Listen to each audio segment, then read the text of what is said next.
আপনাকে আরেকটি তথ্য আমি এখানে দিচ্ছি। পৃথিবীর ইতিহাসে সবচেয়ে নির্মম প্রতারণা ঘটেছে এবারের ছাত্র শিবিরের যে কমিটি ঘোষণা হয়েছে সেখানে। আমি নাসিরউদ্দিন নাসির আপনার কাছে আসি।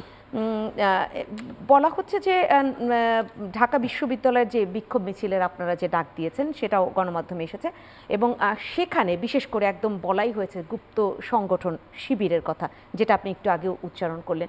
যদি তাদের সেই উদ্দেশ্য প্রণোদিত হয়, যে কথাগুলো আপনাদের প্রেস ব্রিফিংয়ে এসেছে, উদ্দেশ্য প্রণোদিত বা বলা হয়েছে যেটা একটা অপচেষ্টা, তাহলে সেটা কি ধরনের উদ্দেশ্য, কি ধরনের অপচেষ্টা, সেইটা আরেকটু স্পষ্ট হইতে চাই।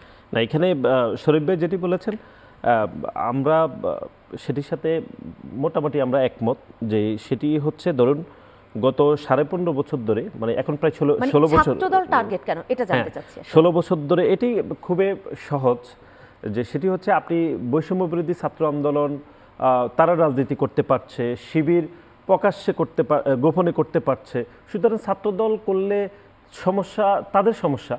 এটি এই জন্যই সমস্যা যে তারা গোপন তৎপরতার মাধ্যমে রাজনীতি করতে তাদের এক ধরনের বাধা পেতে হবে, কারণ শিক্ষার্থীরা সবসময় প্রকাশ্যে গণতান্ত্রিক রাজনীতিক আচরণ করতে চায়, অথবা বৈষম্য বিরোধী ছাত্র আন্দোলন মনে করছে তারা হয়তো নিজেরা মনে করছে যে খুলনা প্রকৌশলী এবং প্রযুক্তি বিশ্ববিদ্যালয়ে তাদের একক ইজারাদার দেওয়া হয়েছে, তারা ব্যতীত বাংলাদেশের অন্য কোনো ছাত্র সংগঠন রাজনীতি করতে পারবে না, এরকম তাদের এক ধরনের ধারণা পোক্ত হয়েছে। বিশেষ করে গণ অভ্যুত্থান পরবর্তী সময়ে আমরা দেখছি গণ অভ্যুত্থানের মালিকানা ছিনতাইয়ের এক ধরনের অপচেষ্টা চলছে।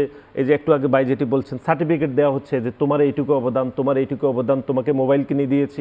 এই যে অপ্রাসঙ্গিক আলাপ আলোচনা তৈরি হয়েছে, সেই জায়গা থেকে আমাদের মনে হচ্ছে যে বাংলাদেশ জাতীয়তাবাদী ছাত্রদল যে প্রকাশ্যে গণতান্ত্রিক রাজনীতি করছে বা করতে চায়, সেখানে বাংলাদেশের সকল ছাত্র সংগঠন, আমরা গত 15.5 বছর ধরে যে ছাত্র সংগঠনগুলো প্রকাশ্যে গণতান্ত্রিক আন্দোলন করেছে, ছাত্র ইউনিয়ন, ছাত্র ফেডারেশন, সমাজতান্ত্রিক ছাত্রপণ সহ যারা আন্দোলন করেছে, আমরা সবাইকে মনে করছি যে খুলনা প্রকৌশল এবং প্রযুক্তি বিশ্ববিদ্যালয়ে সবার রাজনীতি করা উচিত।